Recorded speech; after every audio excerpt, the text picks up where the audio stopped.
Bonjour, nous sommes dans une parcelle d'orge dans le bassin de l'Oudéac où j'ai été appelé récemment par un technicien pour des problèmes rencontrés dans cette parcelle.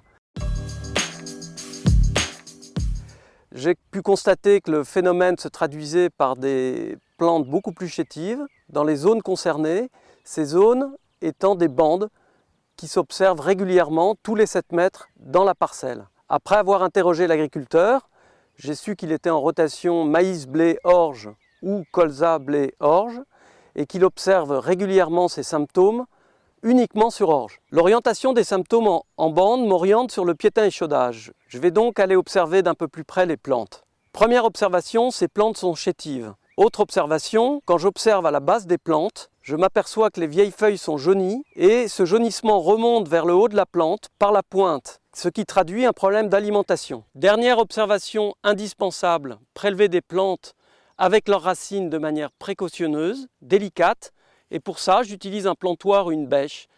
Je laverai ensuite les racines très attentivement afin de pouvoir observer les manchons noirs si c'est du piétin-échaudage. Le piétin-échaudage est un champignon du sol qui attaque les racines de graminées.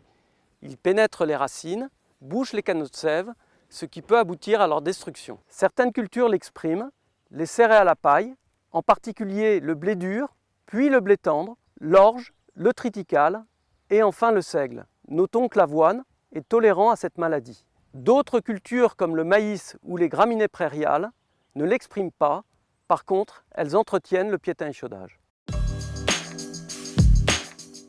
Le piétin-échaudage est un faible compétiteur, sa durée de survie est limitée.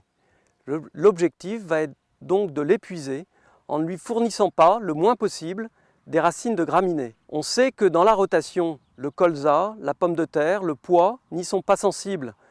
Donc pouvoir introduire ces cultures est le premier aspect de manière à l'épuiser, sachant que sa durée de survie sera au maximum de 3 ans. Deuxième point, éviter de cultiver une céréale quand on a eu une grosse attaque l'année précédente. Il est très important également de bien broyer les résidus de paille et de les répartir sur la parcelle de manière à éviter le développement du champignon dans ces zones. Troisième idée, bien détruire les graminées adventices, en particulier chien-dent, raies-gras, vulpin, dont les racines ont la capacité d'entretenir également le piétin-échaudage. Quatrième idée, éviter les semis trop précoces qui laissent au piétin-échaudage la possibilité de s'installer à des périodes où la température lui est favorable. On évitera aussi les chaulages excessifs avant implantation de la culture qui ont pour conséquence de désorienter la flore bactérienne antagoniste du champignon. Si l'agriculteur a régulièrement des attaques de piétin-échaudage dans ses parcelles, il a la possibilité d'utiliser la seule solution chimique, le traitement de semences latitude, qui, avec une efficacité de 50%, permet de limiter les pertes.